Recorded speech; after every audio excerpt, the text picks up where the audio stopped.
Je suis rentré à la maison et j'ai trouvé la chambre de ma fille de 8 ans entièrement vidée. Maman a eu un sourire en coin, nous avons voté. Tu n'as pas ton mot à dire. Alors, je leur ai tranquillement remis des avis d'expulsion de 30 jours. Ils ont pâli. J'ai 33 ans et je travaille comme infirmière diplômée dans l'unité de soins intensifs d'un grand hôpital régional. Si vous n'avez jamais travaillé dans une unité de soins intensifs, permettez-moi de prendre un moment pour vous dire exactement ce que cela fait à une personne au fil des années. Cela recable complètement votre cerveau.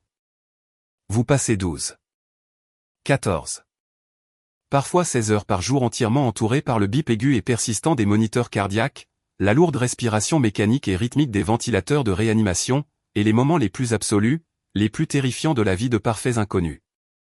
Vous apprenez très vite et par pure nécessité comment prendre votre propre panique, la plier en un minuscule petit carré sombre, et l'enfermer au fond de votre esprit. Vous apprenez comment rester d'une immobilité tout à fait anormale pendant que le monde entier autour de vous s'effondre dans le chaos. Je vous dis tout cela maintenant pour que vous compreniez exactement pourquoi je n'ai pas crié, pourquoi je ne me suis pas effondré, et pourquoi je n'ai pas perdu la raison quand ma propre famille a essayé de détruire complètement ma vie. C'était un mercredi matin. Je venais de terminer un double service brutal et éreintant de 16 heures. C'était le genre spécifique de long service qui s'installe profondément dans vos articulations et qui fait littéralement mal aux dents de fatigue. Nous avions perdu un patient tôt dans la nuit et avions ensuite passé les 6 heures suivantes à lutter désespérément pour empêcher un autre de nous échapper. Au moment où j'ai finalement pointé pour sortir, le ciel à l'extérieur des portes coulissantes en verre de l'hôpital était de cette couleur grise échymosée, pâle et aqueuse de l'aube naissante. J'ai traversé l'immense parking en béton jusqu'à ma voiture, mon haut de blouse médicale pesant incroyablement lourd sur ma poitrine, mon badge d'identification en plastique pendant à son cordon bleu autour de mon cou comme un poids mort. Mes mains portaient encore ce tremblement subtil et persistant qui vient d'une poussée d'adrénaline. Tout ce à quoi je pouvais penser, la seule chose qui me faisait avancer, c'était ma fille Maya. Maya a 8 ans. Elle est le centre absolu de tout mon univers. Le seul point de gravité qui garde mes pieds fermement plantés sur la terre. Elle a ses cheveux sombres, sauvages et indomptables qui s'échappent toujours de ses tresses et un rire fort et soudain qui remplit instantanément chaque coin sombre d'une pièce. Quand vous êtes une mère célibataire qui travaille toute la nuit, votre enfant n'est pas seulement votre famille. Il est votre raison absolue de respirer. La seule chose qui m'a fait tenir tout au long de ce terrible et interminable service à l'hôpital était la pensée réconfortante d'entrer dans ma maison calme et endormie, de me faufiler pieds nus dans la chambre de Maya. Et d'embrasser doucement son front pendant qu'elle dormait paisiblement sous les étoiles phosphorescentes peintes que nous avions passé un week-end entier à installer sur son plafond. J'ai conduit les 20 minutes pour rentrer chez moi sur des routes complètement vides et silencieuses. J'ai garé ma voiture fatiguée dans l'allée en béton fissuré de ma petite maison en briques rouges.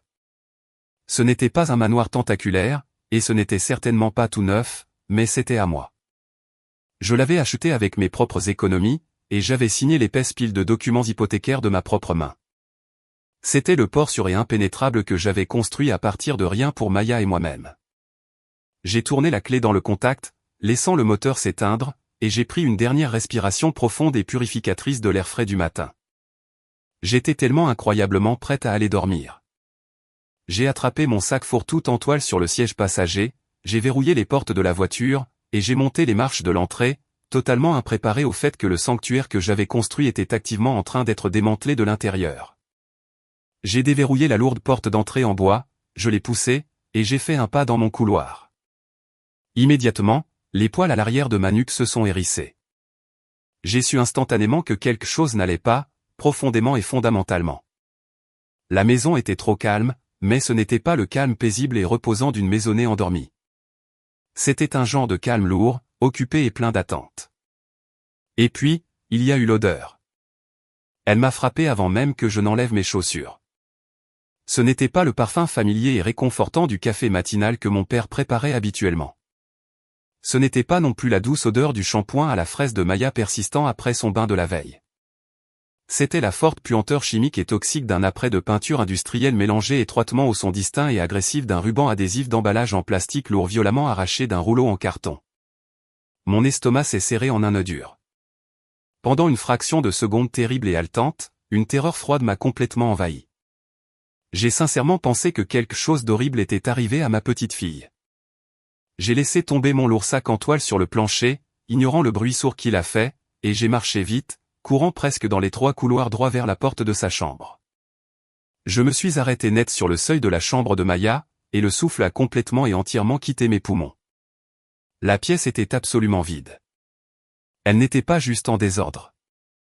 Elle n'était pas juste réaménagée pour le nettoyage. Elle était entièrement vidée comme une propriété saisie. Le petit cadre de lit en bois blanc de Maya avec la tête de lit sculptée avait complètement disparu. Sa commode blanche, celle couverte d'autocollants papillons qui s'écaillaient et qu'elle aimait tant, avait disparu. La petite étagère en bois que nous avions passé des heures à construire ensemble sur le sol du salon avait disparu. Mais la pire partie absolue, le détail spécifique qui a fait physiquement mal à ma poitrine avec une douleur aiguë et poignante, c'était le plafond. Quand nous avions emménagé pour la première fois dans cette maison il y a 2 ans, la toute première chose que Maya m'avait demandé était si elle pouvait dormir sous le ciel nocturne. Alors, nous avions conduit jusqu'à la quincaillerie, acheté de la peinture phosphorescente coûteuse, et nous avions passé un dimanche entier en équilibre précaire sur un escabeau en métal, à peindre nos propres constellations personnelles sur le plafond. Elle avait nommé un groupe d'étoiles d'après notre chat gris et duveteux. Elle avait nommé un groupe central brillant d'après moi. C'était notre beau ciel privé. Maintenant, debout sur le seuil, j'ai vu que la moitié de ces précieuses étoiles durement gagnées avaient été impitoyablement recouvertes d'un apprêt de peinture grise industrielle épais et humide.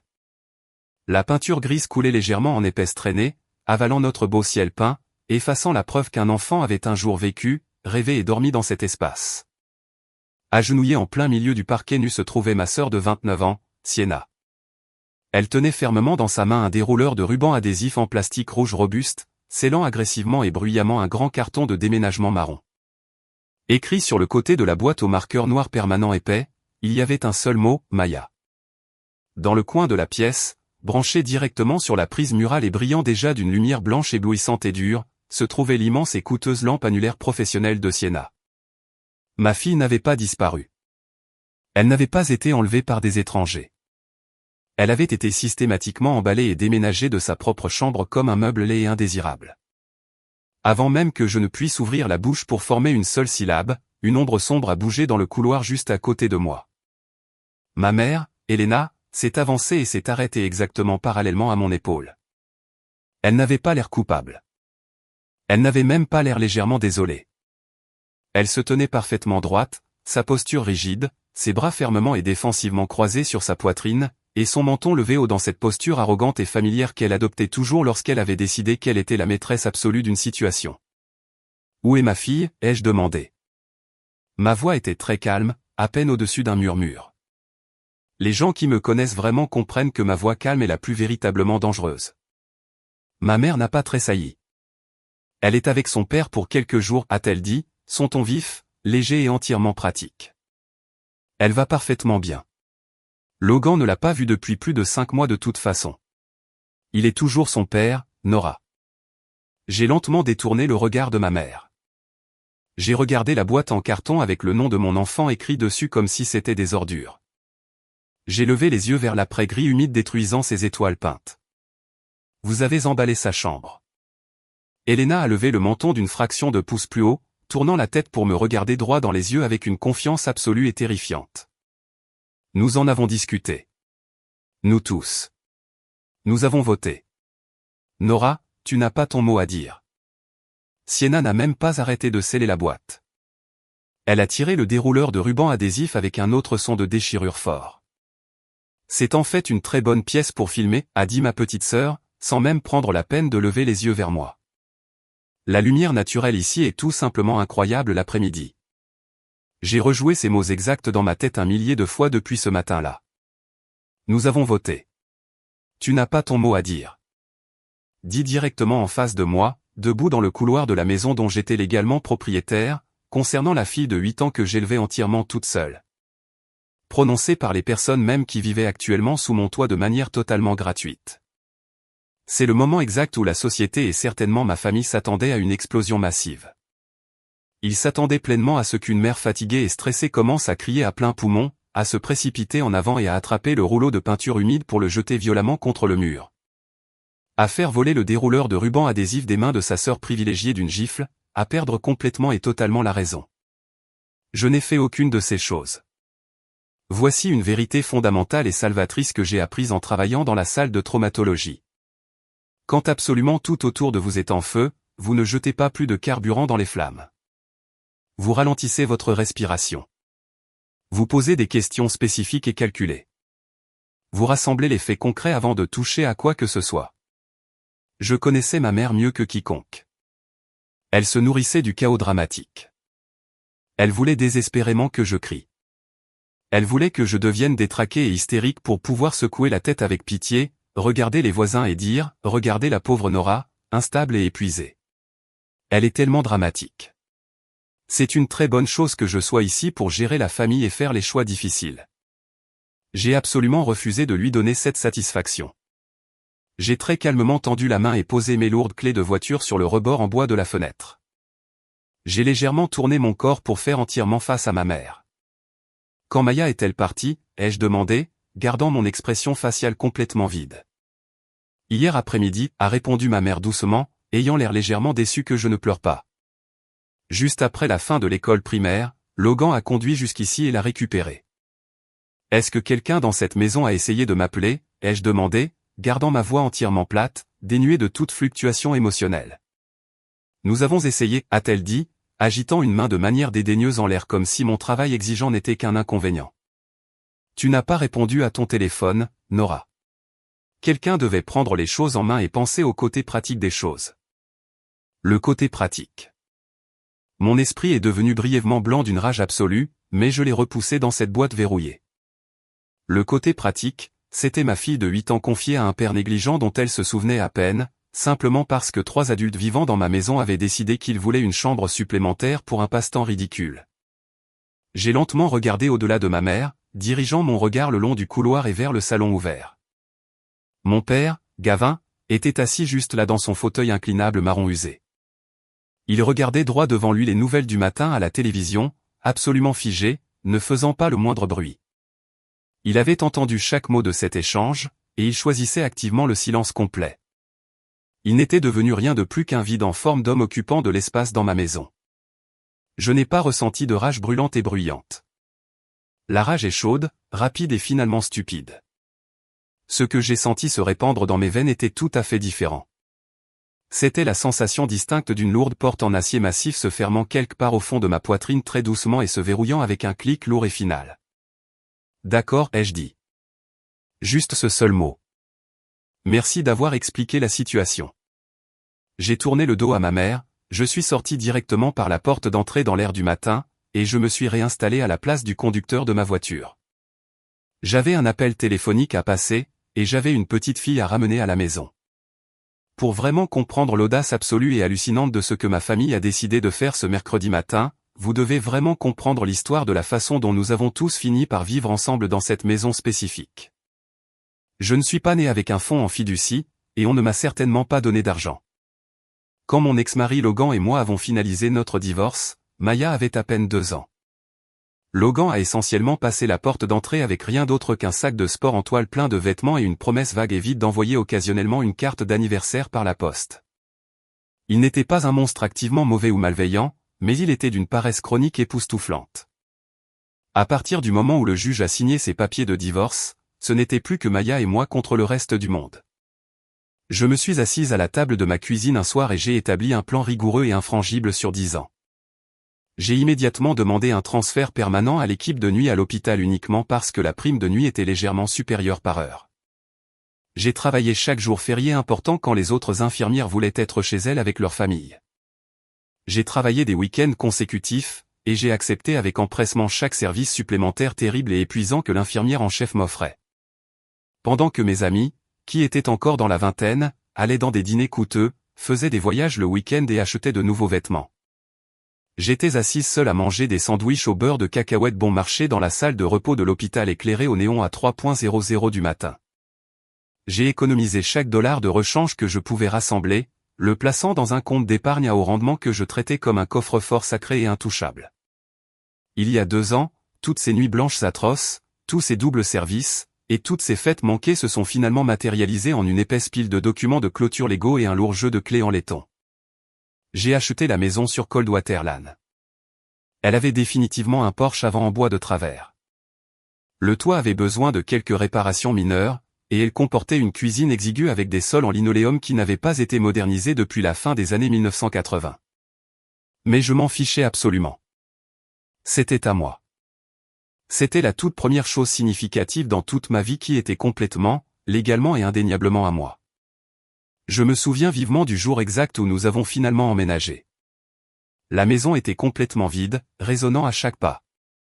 Je me suis assise sur le parquet nu et rayé du salon avec Maya, mangeant une pizza au fromage bon marché directement dans la boîte de livraison en carton gras, et je me suis juste mise à pleurer. Ce n'étaient pas des larmes tristes. C'étaient les larmes intenses et accablantes qui ne viennent que lorsqu'un poids terrifiant et écrasant est finalement levé en permanence de vos épaules. Nous étions en sécurité. Personne, ni un propriétaire, ni un ex-mari en colère, ni une banque, ne pourrait jamais nous dire de faire nos valises et de partir à nouveau. J'ai promis à Maya ce soir-là qu'elle aurait toujours sa propre chambre. Du moins, c'est ce que je pensais bêtement. Il y a exactement 3 ans, avant que je ne réussisse à acheter la maison sur Coldwater Lane, mon père a commencé à ressentir de graves douleurs thoraciques. Cela s'est rapidement aggravé et il a dû subir une opération à cœur ouvert majeure et incroyablement dangereuse. Ce fut une période terrifiante et chaotique pour tout le monde. Il a miraculeusement survécu à l'intervention, Dieu merci, mais les médecins ont été clairs sur le fait que sa récupération physique allait être incroyablement longue, lente et exigeante. L'argent était déjà douloureusement serré pour mes parents. Ils louaient un petit appartement exigu au 2e étage de l'autre côté de la ville, auquel on accédait malheureusement par une longue et raide volée d'escaliers extérieurs en bois. C'était totalement inadapté pour un homme se remettant d'une incision thoracique.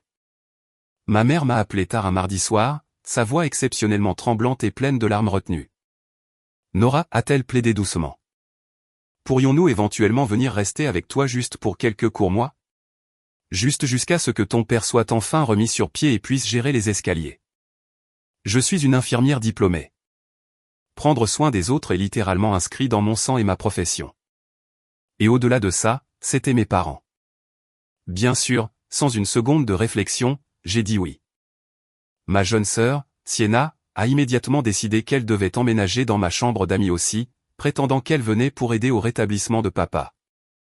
La vérité était que Sienna venait toujours, elle aussi. Elle suivait ma mère comme une ombre. Juste jusqu'à ce que... En y repensant maintenant, je réalise que ce sont les mots les plus dangereux et les plus trompeurs de toute la langue anglaise. Mon père a fini par se remettre sur pied. Puis très confortablement, il s'est réinstallé dans son fauteuil inclinable en peluche préféré, qu'ils avaient déplacé en plein centre de mon salon. Les quelques mois promis se sont lentement éternisés pour devenir une année entière.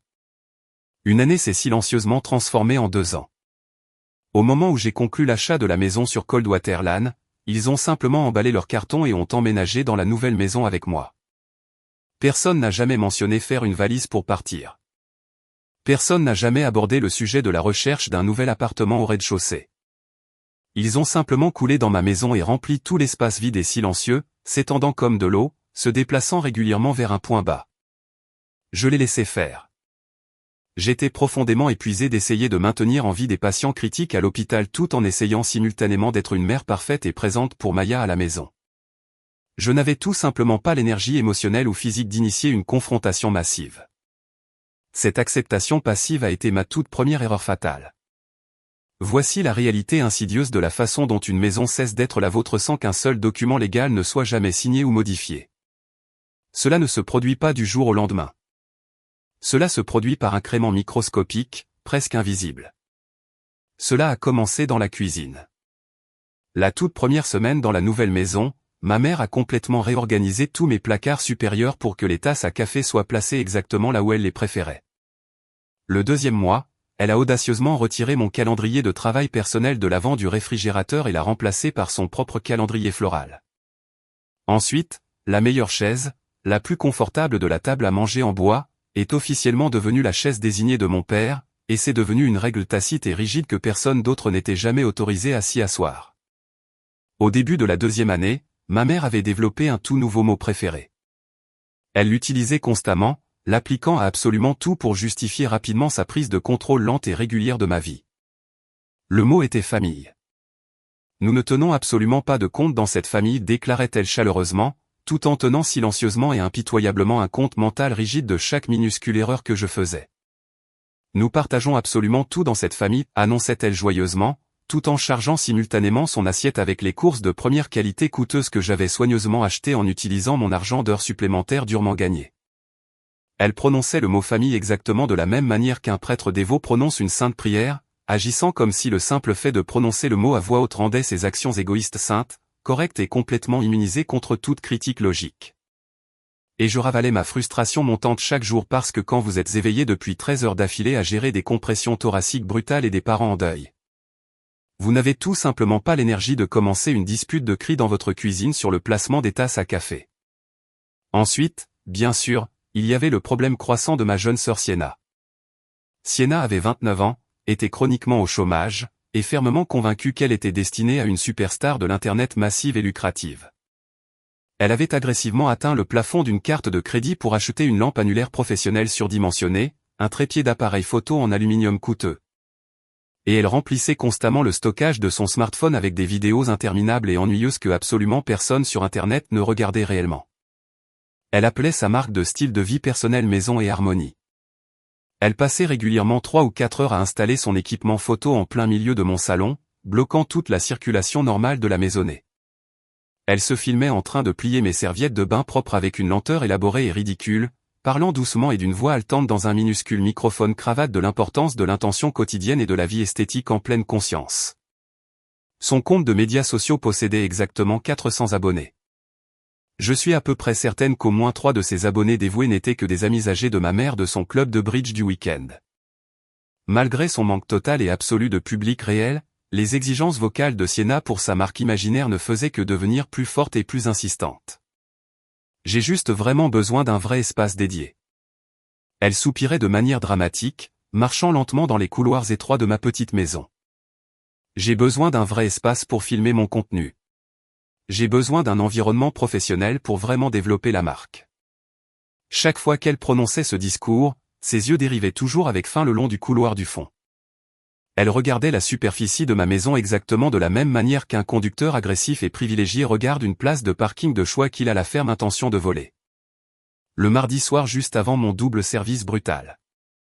Le mardi juste avant que je ne rentre à la maison pour trouver une chambre vide, nous étions tous assis autour de la table à manger en train de manger des assiettes de spaghettis et de pain à l'ail. C'était un mardi soir complètement normal, douloureusement moyen. Sienna a fini de mâcher une bouchée de pâte et a posé sa fourchette en métal bruyamment contre son assiette en céramique. J'ai vraiment beaucoup réfléchi à cette histoire d'espace de studio, a-t-elle annoncé, gardant sa voix incroyablement désinvolte, agissant comme si elle prédisait simplement le temps pour le lendemain. Ma mère a immédiatement hoché la tête en accord. Elle a hoché la tête avant même que Sienna n'ait complètement terminé sa phrase, affichant le genre de hochement de tête spécifique et complice que vous donnez quand vous avez déjà répété le plan à l'avance. J'ai juste vraiment besoin d'une porte solide qui se ferme pour bloquer le bruit.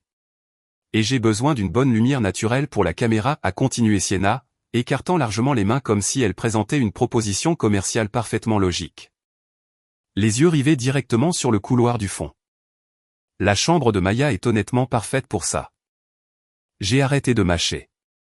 J'ai posé mon verre d'eau glacée sur la table en bois. Durement. C'est la chambre de Maya, ai-je dit, gardant un ton strictement professionnel et froid.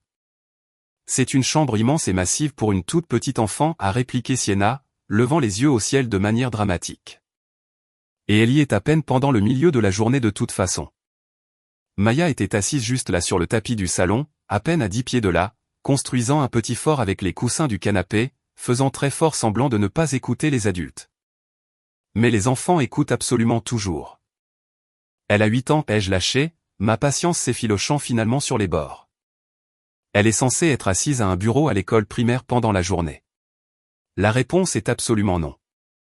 Ma mère a calmement ramassé sa serviette en papier et l'a pliée en un carré parfaitement net et précis. Nora, s'il te plaît, détends-toi. Personne ne décide rien du tout ce soir. Nous en discutons simplement.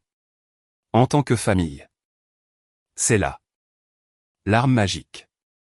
Le mot exact qui servait toujours de sonnette d'alarme retentissante juste avant que quelqu'un ne tende la main et ne m'enlève quelque chose de précieux. Ma mère a regardé Sienna à travers la table et lui a fait un très petit sourire incroyablement patient. Un sourire qui communiquait clairement et silencieusement, ne t'inquiète pas de son caractère. Laisse-moi juste gérer toute cette situation. J'étais tellement fatigué physiquement ce soir-là. J'ai vu le sourire discret. J'ai senti la tension. Et j'ai activement choisi de l'ignorer et d'aller dormir. J'aurais dû reconnaître ce petit sourire exactement pour ce qu'il était. Une déclaration de guerre formelle à l'intérieur de ma propre maison.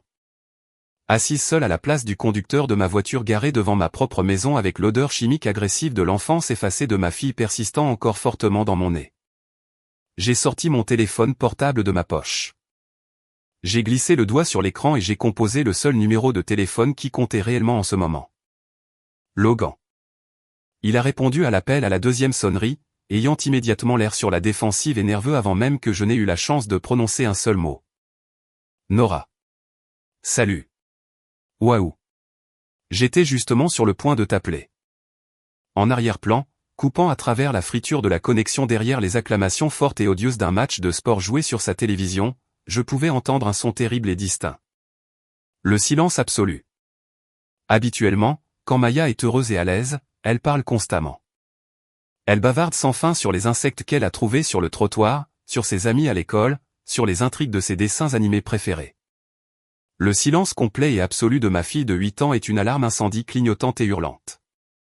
Passe Maya au téléphone dans exactement 1 minute, ai-je dit, ma voix tranchant droit à travers son hésitation pathétique comme un scalpel chirurgical. Mais d'abord, je veux que tu me dises exactement mot pour mot ce que ma mère t'a dit hier après-midi. Logan a poussé un lourd soupir dramatique dans le combiné. Comme je l'ai déjà dit, Logan n'est pas un homme malveillant et calculateur. Il est simplement un homme chroniquement épuisé, profondément déconnecté, qui traite la paternité comme un abonnement mensuel à un magazine. Il oublie constamment d'annuler. Ta mère m'a appelé de nulle part hier matin, a-t-il expliqué, ayant l'air totalement misérable et désireux de rejeter la faute. Elle a dit que tu étais totalement et complètement épuisé par ton travail à l'hôpital. Elle a dit que tu pleurais, que tu faisais une dépression nerveuse, et que tu avais vraiment besoin de quelques jours de calme total pour récupérer. Elle a demandé si je pouvais conduire jusqu'à chez vous et venir chercher Maya pour le reste de la semaine.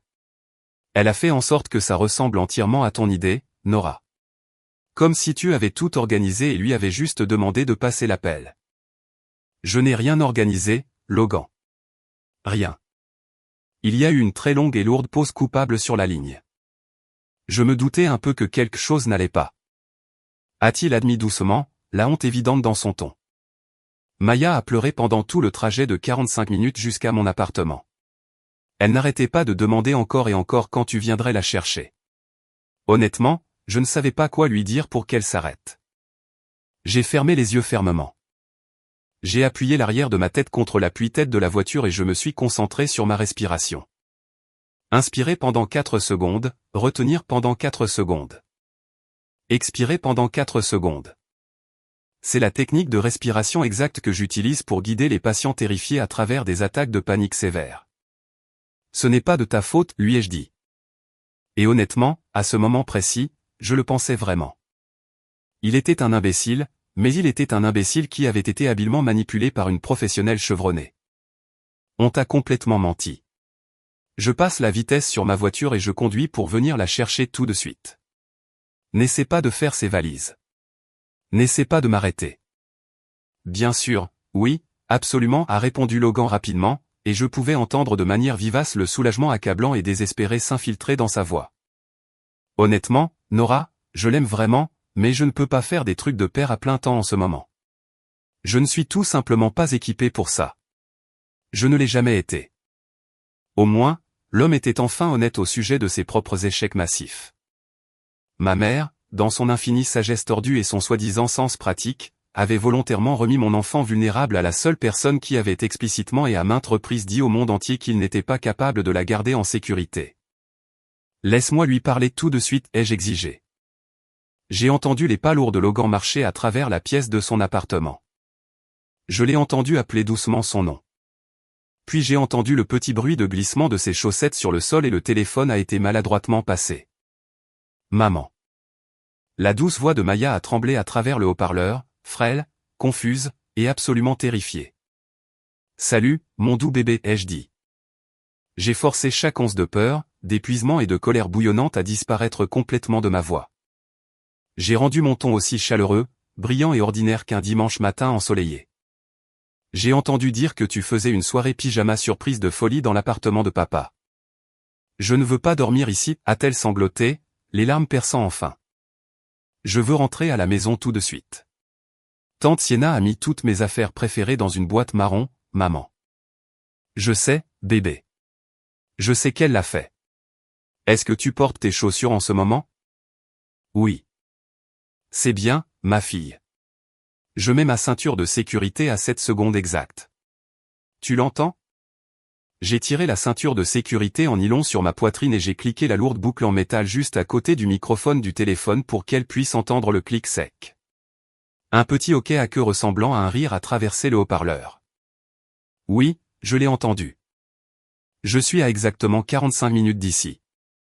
Va chercher ton sac à dos. Je serai là avant même que tu n'aies le temps de finir de regarder un seul dessin animé à la télévision. Il y a eu une brève pause. Puis elle a posé la seule question qui m'a brisé le cœur en un million de morceaux déchiquetés. Maman, pourquoi grand-mère m'a obligé à quitter notre maison? Il y a certaines questions complexes et laides auxquelles vous ne pouvez tout simplement pas répondre honnêtement à un enfant de 8 ans. Vous ne pouvez absolument pas expliquer que sa tante est une narcissique enragée qui veut désespérément filmer des serviettes pliées dans sa chambre ou que sa grand-mère traite sincèrement leur famille élargie comme une dictature politique qu'elle dirige d'une main de fer. Alors je lui ai dit la chose la plus vraie, la plus simple et la plus réconfortante que je pouvais. Grand-mère a fait une très grosse erreur aujourd'hui, Maya.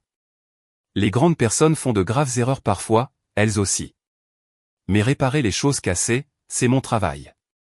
Et je te promets que je vais réparer ça. J'ai doucement raccroché le téléphone, mettant fin à l'appel. Je suis resté assise dans l'obscurité absolue de mon allée pendant 60 longues secondes, mes mains serrant fermement le volant en cuir aux positions 10 et 2.00. Juste là, à ce moment précis, une personne moindre et plus faible aurait ouvert la portière de la voiture d'un coup et serait rentrée directement dans cette maison. Ils auraient ouvert la lourde porte d'entrée à grands coups de pied, hurlé jusqu'à ce que leur corde vocale saigne littéralement, et joyeusement jeter la stupide et coûteuse lampe annulaire de Sienna par la vitre avant directement sur la pelouse. Cette réaction explosive est exactement ce que ma mère attendait assise à l'intérieur. Elle attendait patiemment dans ce salon, pleinement armée de sa supériorité calme, complètement prête à jouer la victime innocente et assiégée au moment exact où j'élèverais la voix et perdrais le contrôle. J'ai absolument refusé de lui livrer le scénario dramatique qu'elle voulait si désespérément jouer. J'ai calmement passé la marche arrière de la voiture. Juste avant que je ne puisse reculer la voiture complètement dans la rue sombre, la porte d'entrée de la maison s'est violemment ouverte. La lumière extérieure vive du porche s'est allumée, projetant un éclat jaune, dur et impitoyable sur la pelouse avant bien entretenue. Ma mère a marché sur le porche en bois. Elle n'avait pas l'air inquiète que je parte. Elle avait l'air profondément et intensément agacée, arborant l'expression exacte qu'un parent fatigué utilise lorsqu'il regarde un tout petit faire une grosse crise de colère au milieu d'une épicerie bondée. Où penses-tu aller exactement? A-t-elle crié dans la nuit, sa voix assez tranchante pour couper du verre massif. J'ai freiné et j'ai baissé la vitre côté conducteur. Je vais chercher ma fille. Nora, tu es ridicule et tu réagis de manière totalement excessive, a-t-elle grondé bruyamment, agitant les mains en l'air pour souligner son point de vue. Maya est parfaitement bien là-bas. Tu vas traverser toute la ville en voiture, la traîner jusqu'ici au milieu de la nuit et la troubler complètement. Nous avons pris une décision très sensée et très pratique en tant que famille. Vous continuez d'utiliser le mot famille, ai-je dit calmement, regardant son visage illuminé à travers la vitre ouverte de la voiture, comme si c'était une élection politique démocratique que vous êtes légalement autorisé à gagner. Elle s'est avancée jusqu'à ce qu'elle soit juste au bord des marches du Porsche, croisant agressivement les bras sur sa poitrine sur la défensive.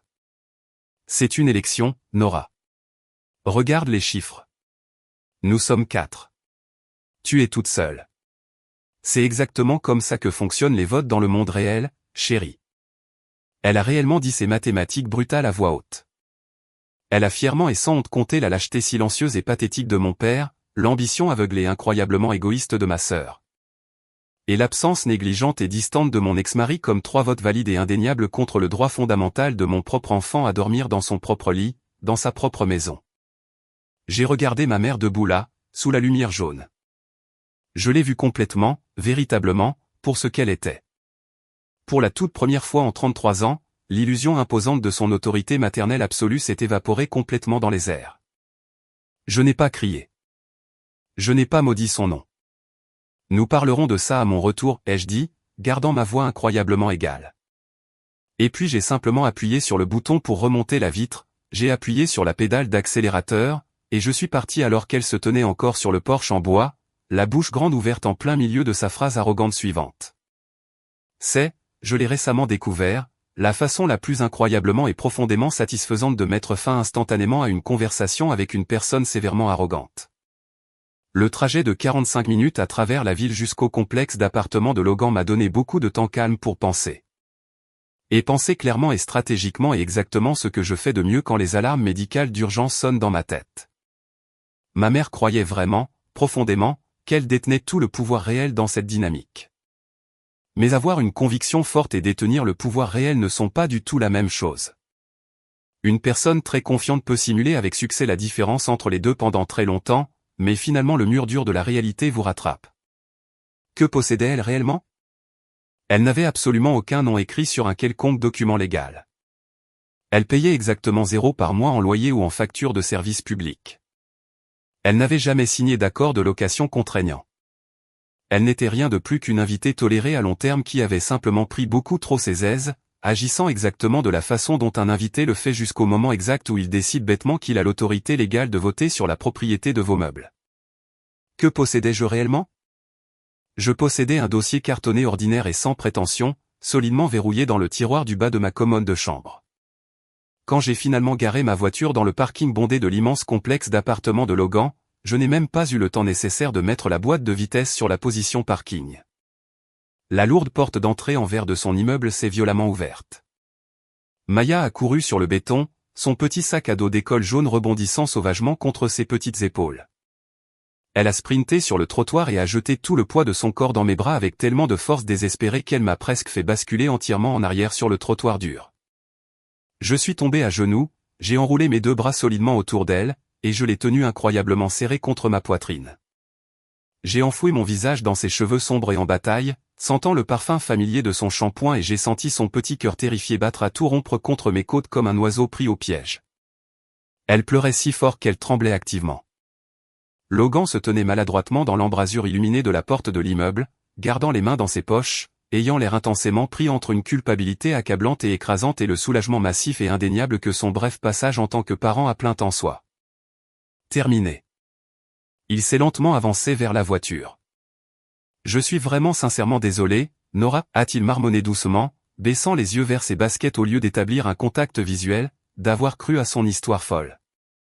Je sais que tu le es, lui ai-je dit doucement, refusant de lâcher ma fille ne serait-ce qu'une seconde. Emmène-la aux eaux de la ville un de ces jours exprès, Logan. Fais-le parce que tu as vraiment envie d'être père, pas juste parce que quelqu'un t'a intelligemment piégé pour le faire un mercredi. Il a hoché la tête lentement, ayant l'air honteux. Sur le long et sombre trajet de retour vers notre maison sur Coldwater Lane, l'adrénaline a finalement quitté le petit corps de Maya. Elle a arrêté de pleurer. Sa respiration a ralenti et elle s'est profondément endormie sur le siège passager avant même que nous n'atteignions l'autoroute principale. J'ai conduit la voiture dans un silence complet, gardant ma main gauche fermement sur le volant et utilisant ma main droite pour tenir fermement son petit pied couvert d'une chaussette posée près de la console centrale.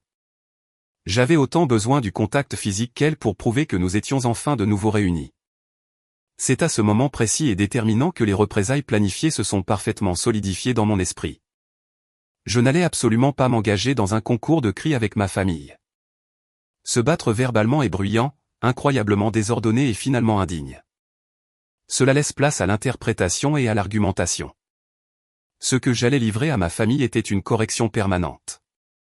Une correction si totalement silencieuse, si parfaitement et impeccablement légale, et si absolument complète qu'ils ne seraient plus jamais capables d'invoquer un ridicule vote familial contre cela pour le reste de leur vie naturelle.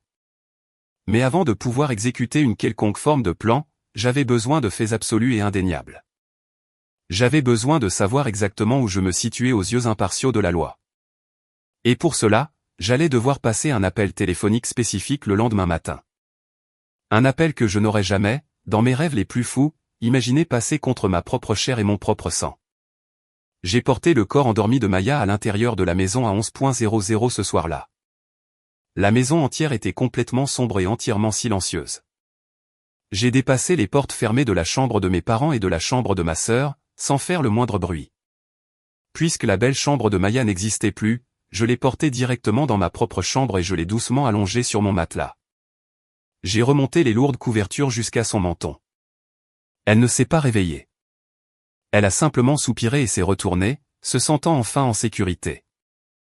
Une fois qu'elle a été installée, je suis retourné dans le couloir sombre et je suis resté complètement seul sur le seuil de sa chambre vidée et ruinée pendant un long moment. J'ai regardé le plafond, fixant les horribles fantômes gris de nos étoiles peintes se cachant sous l'épais après. Les faibles contours brillants étaient encore à peine visibles, luttant à travers la destruction. Je me suis tenu dans le noir et j'ai fait un vœu silencieux et infrangible à la pièce vide.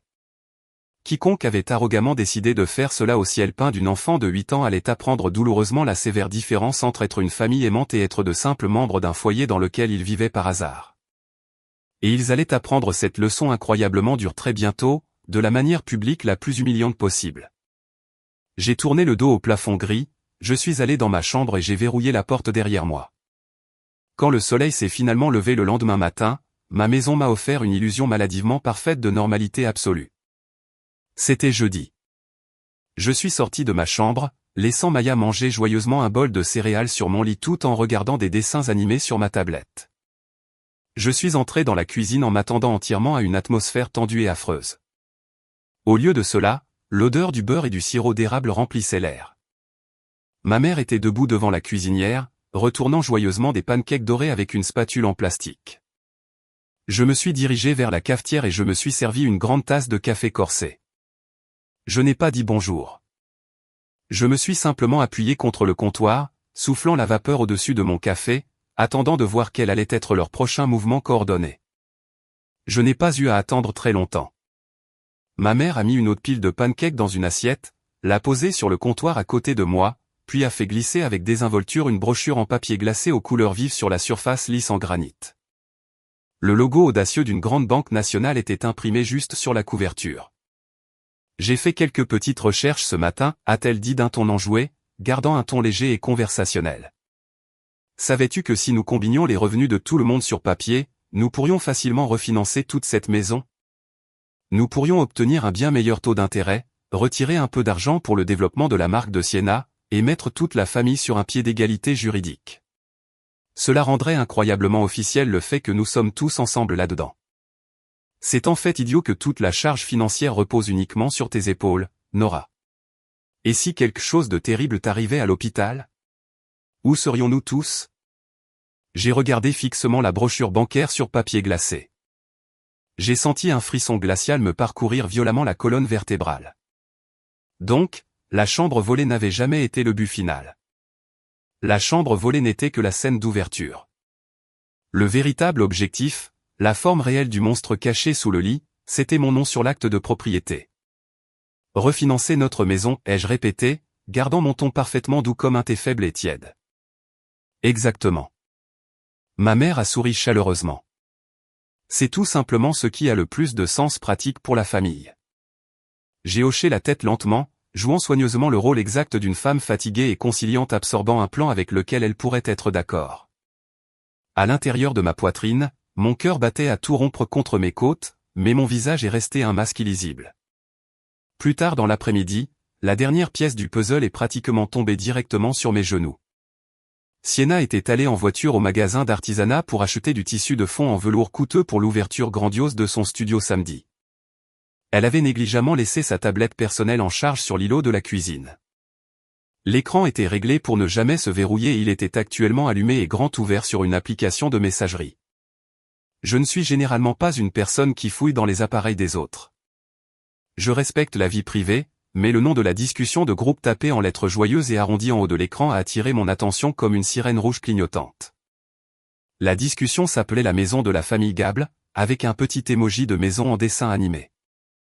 Je suis une Gable. Je possède la maison et pourtant je n'étais absolument pas membre de cette discussion de groupe spécifique. Ma mère y était. Siena y était. Même ma tante, qui vivait à 2 états de là, y était. Je me suis tenu au milieu de ma cuisine, J'ai ramassé la tablette allumée et j'ai commencé à faire défiler vers le haut. J'ai soudainement eu l'impression que le sol se dérobait sous mes pieds. L'historique des messages remontait à 6 semaines entières. 6 semaines de messages quotidiens hautement coordonnés planifiant exactement comment gérer la situation. Il y avait des messages discutant du meilleur jour de la semaine pour me tendre une embuscade. Il y avait des messages de ma mère écrits mot pour mot disant « Nous présenterons simplement le changement de chambre comme un vote familial démocratique. Nora ne combattra jamais toute la famille. Elle déteste la confrontation. Elle ne le fait jamais. » Ma propre mère connaissait ma nature calme et pacifique exactement de la même manière qu'un prédateur connaît une piste de cerf. Elle avait activement militarisé ma gentillesse contre moi. Mais la pire partie absolue, la partie qui a transformé mon estomac entièrement en pierre, c'était une photographie que ma mère avait fièrement envoyée à la discussion de groupe il y a 3 jours. C'était une photo claire et en haute résolution d'un document légal imprimé reposant sur ce même îlot de cuisine. C'était un formulaire de cession de droit. Il était déjà à moitié rempli avec l'écriture cursive et soignée de ma mère, demandant que son nom soit ajouté au titre de propriété. Fixé dans le coin du papier, il y avait un post-it jaune vif sur lequel on pouvait lire « Faire signer ceci à Nora ce week-end. Dis-lui que la banque a besoin d'une mise à jour pour la police d'assurance incendie. » L'assurance incendie. Ils avaient littéralement écrit un scénario pour me piéger et me faire céder la moitié des droits légaux sur ma propre maison. Je n'ai pas pleuré. Je n'ai pas jeté la tablette coûteuse contre le mur. J'ai calmement glissé la main dans la poche de mon pantalon médical, j'ai sorti mon propre smartphone, et j'ai méticuleusement photographié l'écran de la tablette. J'ai pris des photos claires et nettes de chaque message accablant, de la photographie du formulaire de cession de droit et du post-it. J'ai rassemblé chaque élément de preuve numérique. Puis j'ai reposé la tablette sur le comptoir en granit exactement là où elle était, parfaitement innocente et intacte. La toute première chose que j'ai faite quand je suis arrivé à l'hôpital pour mon service du soir suivant a été de trouver Myriam. Myriam est l'infirmière en chef principale de l'étage des soins intensifs.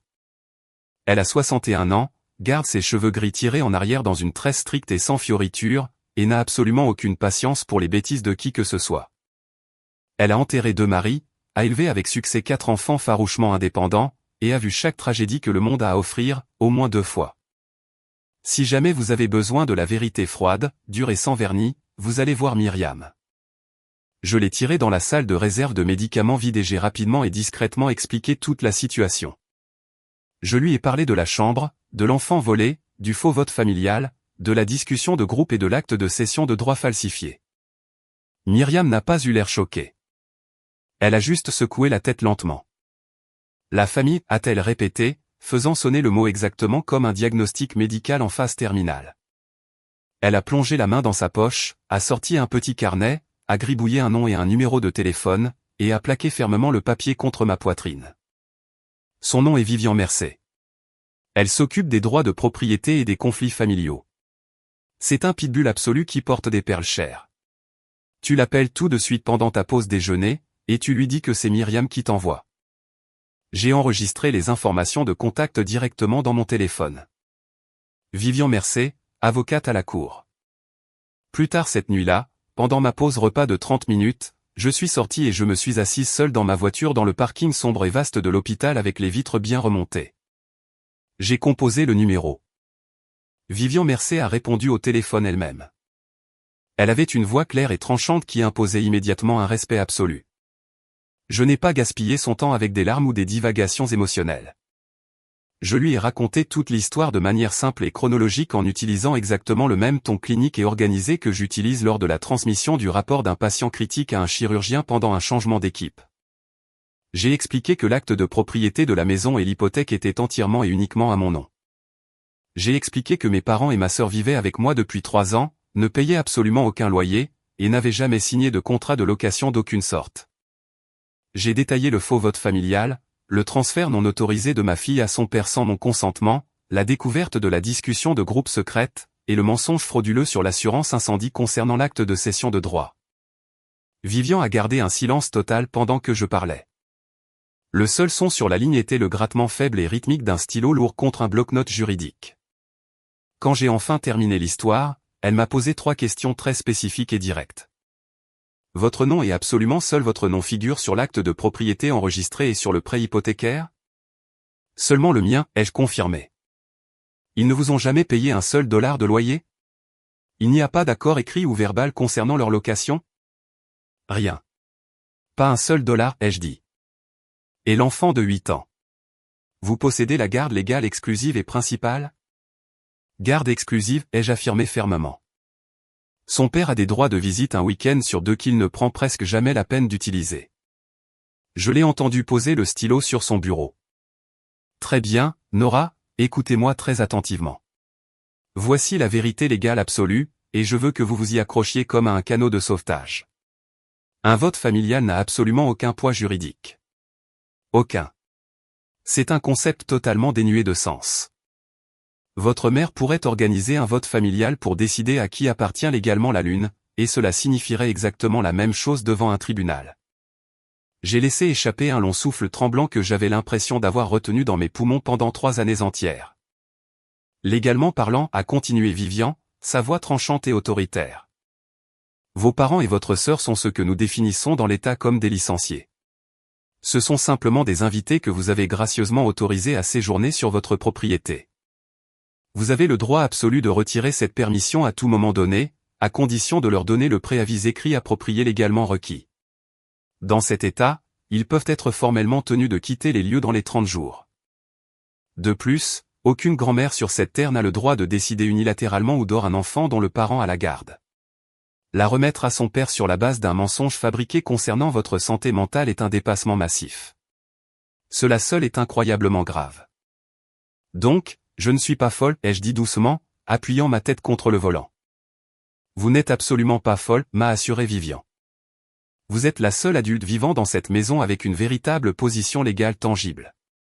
Maintenant, je dois vous poser une question concernant votre stratégie préférée. Voulez-vous faire cela de manière bruyante avec des cris et une intervention policière immédiate ou voulez-vous faire cela correctement? Correctement, ai-je dit sans une seule seconde d'hésitation. Je veux le faire de manière absolument correcte. Je veux que ce soit parfaitement légal et je veux que ce soit définitif. Bien, a dit Vivian Mercé, ayant l'air profondément satisfaite.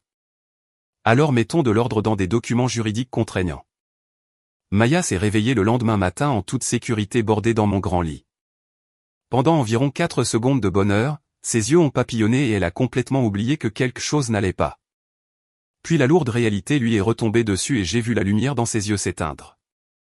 Maman, a-t-elle murmuré doucement, serrant son lapin en peluche contre sa poitrine.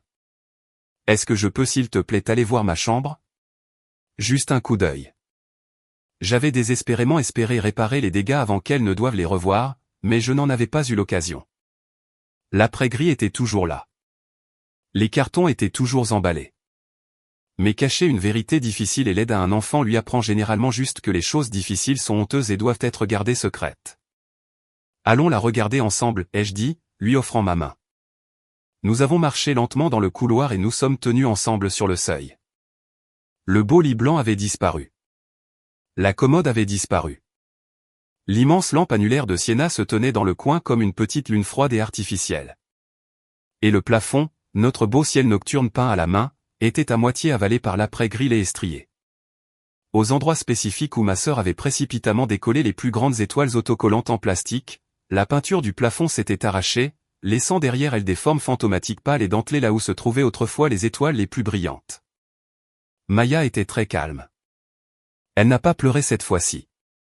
Elle a juste pointé un petit doigt tremblant vers le plafond. Tu peux encore voir exactement où elles étaient, a-t-elle chuchoté. Les étoiles ont laissé une marque. Je me suis agenouillé sur le parquet et j'ai enroulé mes bras autour d'elle. C'est certain, bébé, ai-je dit, m'assurant que ma voix ne tremble pas ne serait-ce que d'une fraction parce que je ne le permettrais absolument pas. Sais-tu ce que des marques comme ça signifient? Elles signifient que quelque chose de beau était vraiment là. Quelque chose de bien. Et les bonnes choses peuvent toujours revenir. Je te le promets. Elle a hoché la tête contre mon épaule, me croyant aveuglément parce que je n'ai jamais, pas une seule fois dans toute sa vie, rompu une promesse envers elle. Et je n'étais certainement pas sur le point de commencer maintenant. Par-dessus ses cheveux sombres, j'ai fusillé du regard ses cicatrices de peinture déchirées sur le plafond endommagé, et je me suis fait une promesse d'un genre complètement différent. Pas une promesse bruyante, pas une promesse cruelle, mais une garantie absolue et contraignante. J'ai doucement replacé les cheveux de Maya derrière son oreille et je me suis levé. Pancake, ai-je annoncé joyeusement. Et ensuite nous allons commencer à planifier un ciel encore plus beau. J'ai passé le reste de cette semaine à être la version la plus agréable et la plus accommodante de moi-même que quiconque dans cette maison ait jamais rencontré. Je jouais une dangereuse et silencieuse partie d'échecs, et il ne réalisait même pas que l'échiquier était sur la table. J'ai joyeusement préparé le café du matin exactement comme mon père l'aimait. J'ai bruyamment complimenté le nouveau tissu de fond en velours coûteux de Sienna quand il est arrivé par la poste. Je me suis même assise à l'îlot de la cuisine et j'ai demandé à ma mère de m'expliquer la brochure bancaire sur papier glacé pour le refinancement une deuxième fois, affichant un visage d'intérêt authentique et réfléchi. J'ai hoché la tête lentement pendant qu'elle parlait des taux d'intérêt et de la valeur nette, rassemblant des informations, lui laissant croire que sa manipulation magistrale fonctionnait parfaitement. Sienna est entrée dans la cuisine pendant que nous parlions, portant un smoothie vert. « Tu ne vas pas être bizarre et émotive à propos de la chambre samedi, n'est-ce pas ?» a-t-elle demandé, me regardant avec méfiance. La lampe annulaire et les caméras sont déjà parfaitement calibrées et installées. Ce serait une énorme galère de toutes les déplacer maintenant. Je ne toucherai absolument pas à ta lampe annulaire, Sienna. Je lui ai promis avec un sourire chaleureux et placide. Et c'était entièrement vrai. Je ne déplacerai pas sa lampe. Je l'obligerai à la déplacer elle-même directement à l'arrière d'un camion de déménagement loué. Mais elle n'avait absolument pas encore besoin d'avoir cette information spécifique. Ma mère a souri, ayant l'air profondément satisfaite, complètement certaine que la brève tempête de ma rébellion était passée en toute sécurité. Elle a lu mon calme étrange exactement de la même manière qu'elle l'avait toujours fait tout au long de ma vie, comme une capitulation totale et inconditionnelle. « C'est bien, » a dit ma mère, en me tapotant la main avec condescendance. « Je savais que tu finirais par entendre raison. Nous sommes une famille après tout. Nous devons soutenir les rêves de chacun. » Il y avait encore ce mot lourd et chargé. Je lui ai rendu son sourire, sachant au fond de mon cœur que c'était la dernière fois absolue qu'elle pourrait utiliser ce mot sur moi comme une laisse d'étranglement. Pendant que je jouais le rôle de la fille soumise et accommodante dans la cuisine en coulisses, j'étais une machine se déplaçant avec une précision absolue. Pendant mes pauses à l'hôpital, assise dans ma voiture verrouillée et tard le soir assise sur le sol du placard de ma chambre où personne ne pouvait m'entendre, j'ai travaillé sans relâche avec Vivian Mercé. Elle était incroyablement rapide et d'une efficacité brutale. En moins de 48 heures, elle avait rédigé 3 avis juridiquement contraignants distincts de quitter les lieux. Il y avait un document spécifique pour chaque adulte. Vivian a fait soigneusement examiner les documents par un greffier, les a fait signer, dater officiellement, et ensuite elle a exécuté la partie du plan qui comptait vraiment. Le jeudi après-midi, elle a engagé un huissier professionnel pour remettre physiquement les avis à la maison. Simultanément, des copies certifiées identiques ont été expédiées par le service postal, complétées par des cartes d'accusés de réception vertes qui exigeaient une signature physique lors de la livraison. Il se trouve que j'étais debout devant l'évier de la cuisine en train de laver une tasse de café quand le facteur a monté les marches d'entrée le jeudi après-midi. J'ai regardé par la fenêtre avant ma mère, portant sa coûteuse robe de chambre en soie, ouvrir la porte d'entrée pour récupérer le courrier quotidien. Elle a attrapé l'épaisse pile d'enveloppes de la boîte aux lettres. J'ai retenu mon souffle, la regardant attentivement. Je l'ai regardé feuilleter avec insouciance les 3 enveloppes certifiées aux couleurs vives et à l'aspect officiel avec le logo du cabinet d'avocat. Elle n'a même pas pris la peine de les ouvrir.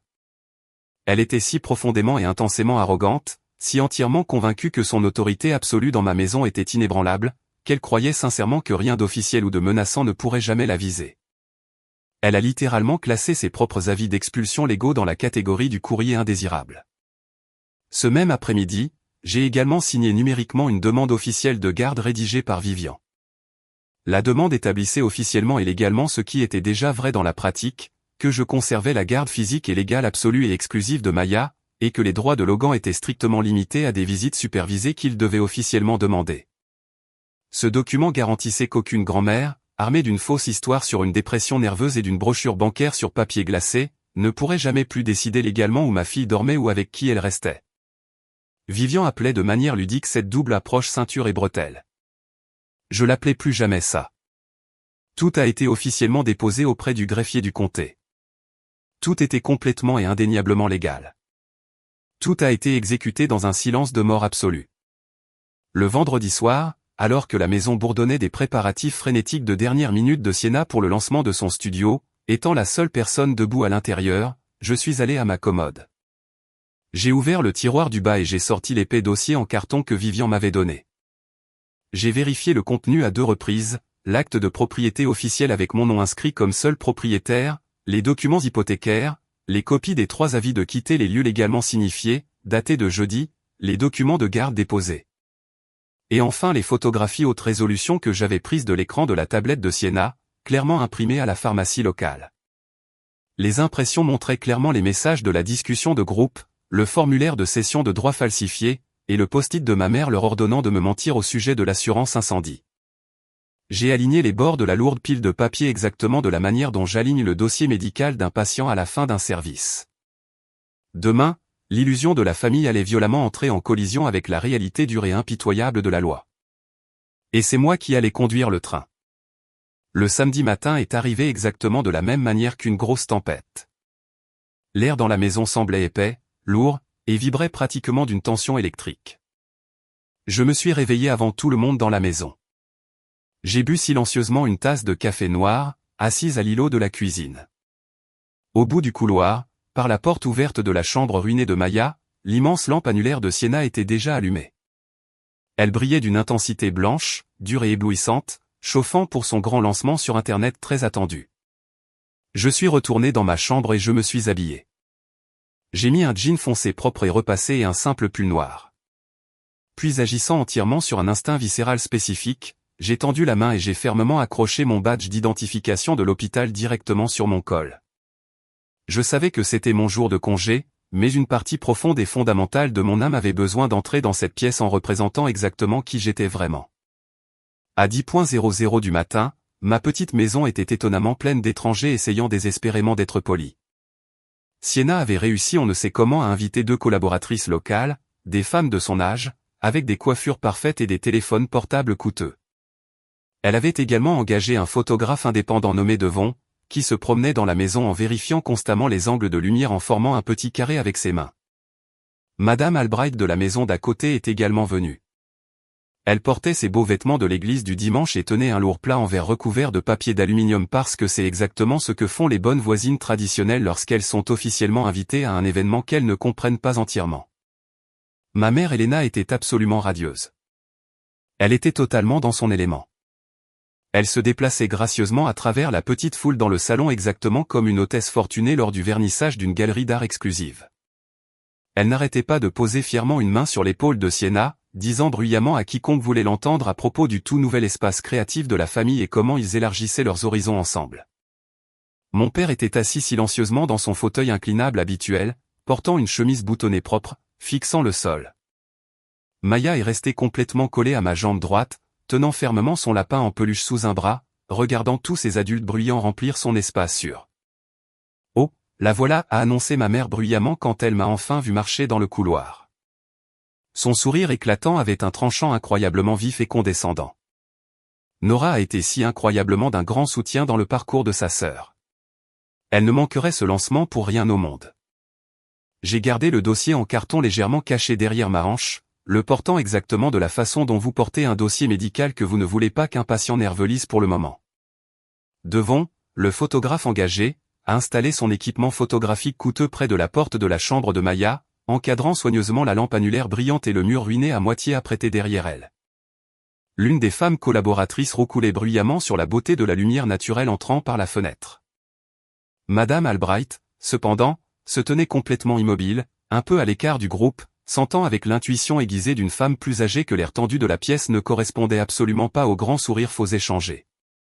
« Je pense que nous devrions porter un petit toast avant de commencer à filmer », a annoncé ma mère en tapant dans ses mains pour attirer l'attention de tout le monde. Elle a levé un grand verre de cidre pétillant en l'air. À Sienna, à de magnifiques nouveaux départs, et à la famille accomplissant de grandes et importantes choses ensemble. Des murmures polis et approbateurs ont parcouru la petite foule. Les verres se sont levés en l'air. Je n'ai pas levé de verre. Je me suis avancé calmement en plein centre de la pièce. J'ai levé la main, j'ai ajusté mon badge d'hôpital avec 2 doigts pour qu'il soit parfaitement droit, et j'ai parlé de ma voix ordinaire et claire de salle de traumatologie. « Excusez-moi » ai-je dit, coupant court à la fausse joie. Avant de porter un toast, puis-je demander à ma mère d'expliquer une chose très spécifique pour tous nos charmants invités? La pièce entière s'est tournée pour me regarder. Le silence a été immédiat et lourd.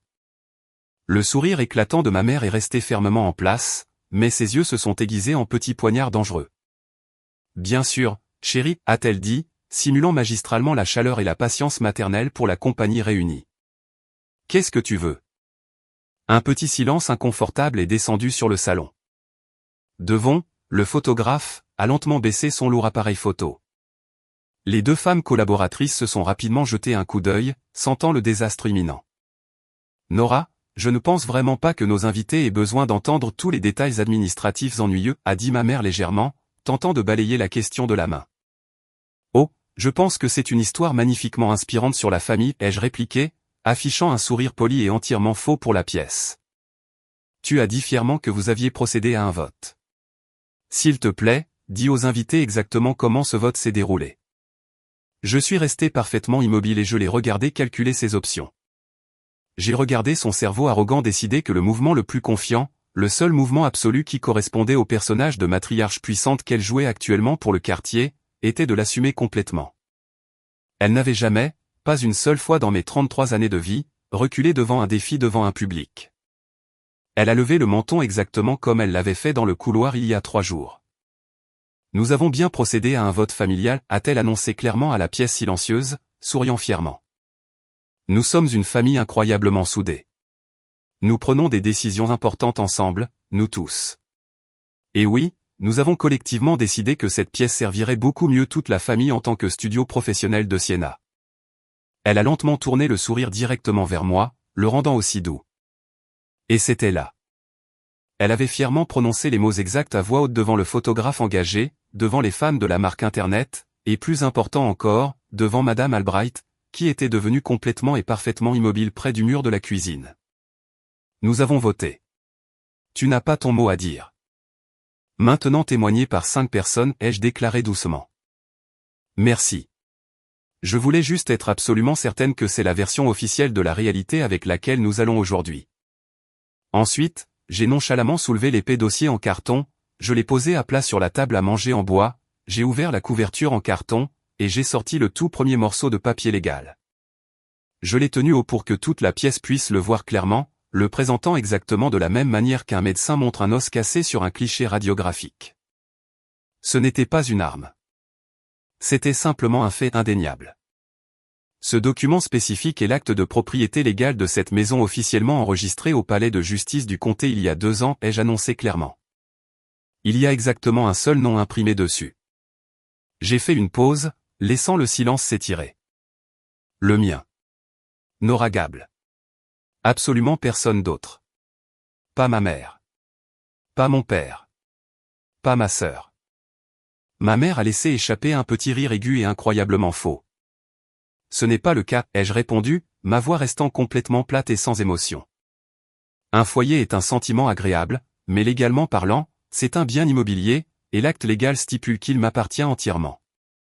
Nora, a averti ma mère, sa voix baissant d'une octave, le sourire amical s'évanouissant complètement. Pas devant les invités. C'est toi qui as voulu des invités, mère, lui ai-je rappelé doucement. Tu as explicitement invité un photographe professionnel dans ma maison pour filmer une chambre que tu as agressivement volée à mon enfant. Des invités, c'est exactement ce que nous avons aujourd'hui. J'ai plongé la main à nouveau dans le dossier en carton. Je n'ai pas terminé. Il y a bien plus que l'acte de propriété. J'ai sorti le deuxième jeu de papier et je les ai posés en une rangée parfaitement nette et droite sur la table à manger, exactement comme une main gagnante de cartes de poker que j'avais patiemment gardée toute la semaine. 3 enveloppes impeccables, 3 avis légaux, un pour chacun des adultes. Il n'y a jamais eu de vote familial, ai-je dit doucement. Et d'une manière ou d'une autre, mon ton doux a rendu la pièce entière encore plus silencieuse. Vous pouvez voter sur l'endroit où nous sortons dîner. Vous pouvez voter sur le film à regarder à la télévision. Vous pouvez organiser un vote familial sur la météo si cela vous donne un sentiment de puissance, mais vous ne pouvez absolument pas voter sur une maison avec un seul nom sur l'acte. Et vous ne pouvez certainement pas voter sur l'endroit où ma fille dort. J'ai tapoté les 3 enveloppes. Ce sont des avis juridiques officiels. Siena a laissé échapper un petit couinement pathétique comme un ballon qui se dégonfle. Le lancement de mon studio, a-t-elle chuchoté avec horreur. Et pendant que nous sommes si complètement honnêtes devant tout le monde, ai-je dit, fouillant dans le dossier une toute dernière fois, il y a une troisième chose que je pense que nos charmants invités devraient voir. J'ai sorti la photographie imprimée en couleur sur papier glacé de l'écran de la tablette de Sienna. Je l'ai tenue en l'air pour que Madame Albright puisse la voir clairement. Ceci est un formulaire de cession de droit que ma mère a commencé à remplir il y a 3 jours pour ajouter illégalement son nom à ma maison. Et ceci est un post-it où elle a spécifiquement ordonné à ma sœur de me mentir et de dire que la paperasse était juste pour l'assurance incendie. La pièce a halté collectivement. C'était le bruit sourd distinct qu'une pièce fait quand elle change entièrement d'allégeance. L'une des femmes collaboratrices a immédiatement attrapé son sac à main coûteux, le visage complètement pâle. Sienna, a-t-elle dit nerveusement, reculant vers la porte d'entrée. Je pense que nous allons en fait y aller maintenant. Non, attendez. Le tournage de la marque a supplié Sienna, la panique brisant entièrement sa voix. Mais Devon était déjà en train d'enrouler rapidement ses lourdes rallonges noires. L'aveuglante lumière annulaire blanche a été éteinte et la froide lune artificielle a disparu. J'ai regardé les invités fuir la maison aussi vite qu'ils le pouvaient, laissant derrière eux un silence incroyablement lourd et suffocant. Madame Albright a été la dernière personne absolue à partir. Elle est passée lentement devant moi à la table à manger, baissant les yeux sur l'acte officiel, les avis d'expulsion, et les photographies accablantes de la discussion de groupe. Puis elle a baissé les yeux vers Maya, qui était toujours à moitié cachée derrière ma jambe, s'accrochant à son lapin en peluche. « C'est toi qui as peint les étoiles de cette douce enfant, a dit Madame Albright doucement, la voix pleine de compréhension. Je me souviens que tu m'en avais parlé. Elle a tendu la main, a serré mon bras fermement pour me soutenir, et est sortie par la porte d'entrée sans dire un seul mot à ma mère. Ensuite, ce n'était plus que nous, la soi-disant famille, debout complètement exposée dans les décombres absolus d'une fausse fête de lancement de studio, entourée de papiers juridiques qui ne se souciaient pas du tout de ce que quiconque ressentait. Ma mère a essayé une dernière clé désespérée dans la serrure pour reprendre le contrôle. Elle a essayé les larmes. « Comment pourrais-tu me faire ça ?» a-t-elle pleuré bruyamment, se couvrant le visage avec ses mains. « Je suis ta propre mère. Une fille est censée prendre soin de sa mère. Je ne me suis pas précipité pour la réconforter. Je ne me suis pas excusé. Je suis resté complètement immobile et j'ai attendu que le pire de ces sanglots théâtraux soit passé. Maman, ai-je dit, ma voix plus douce maintenant, entièrement vidée de colère. Je pense que tu as été tellement terrifiée à l'idée de ne pas être le patron, de ne pas être importante, que tu as égoïstement essayé de te rendre absolue. Sienna avait vraiment besoin de la chambre, a-t-elle argumenté faiblement, sa voix complètement vaincue. Sienna a 29 ans, ai-je déclaré fermement. Maya en a 8. Je ne priverai absolument jamais un enfant de sa sécurité pour mettre en scène le passe-temps imaginaire d'un adulte. Pas dans ma maison. Pas tant que je respirerai. Je me suis accroupi à la hauteur des yeux de Maya et j'ai doucement replacé ses cheveux sombres derrière son oreille. Voici ma fille, ai-je dit, levant les yeux vers eux trois. Elle n'est pas un poste sur un budget. Elle n'est pas une tactique de négociation. Personne dans cette famille n'aura jamais plus son mot à dire sur elle. Cette partie de nos vies est définitivement terminée. Mon père a finalement parlé. Il s'est levé lentement de son fauteuil inclinable, paraissant 10 ans plus vieux que son âge réel. « Assieds-toi, Elena, a-t-il dit doucement à ma mère. C'est fini. Nous avons perdu. » Sans le mot magique famille à utiliser comme arme offensive, tous les trois ont été soudainement réduits à ce qu'ils étaient exactement, juste 3 personnes debout dans la propriété légale de quelqu'un d'autre. Avec exactement 30 jours pour emballer leurs affaires et trouver un nouvel endroit où vivre. Les 30 jours suivants sont passés beaucoup plus vite que vous ne pourriez le penser. Sienna a déménagé la première dans la semaine. Elle a chargé sa lampe annulaire et ses décors en velours dans la voiture empruntée d'un ami et a disparu. Le lancement de son studio maison et harmonie n'a jamais eu lieu. Mes parents ont pris le reste du mois. Le dernier jour, un cousin éloigné est arrivé avec une camionnette louée. Alors que mon père transportait la dernière boîte en carton par la porte d'entrée, il s'est brièvement arrêté sur le porche. Il ne s'est pas excusé, mais il m'a regardé droit dans les yeux et a hoché la tête une fois. « Tu as fait ce qu'il fallait, Nora, a-t-il dit doucement. Puis ils sont partis en voiture.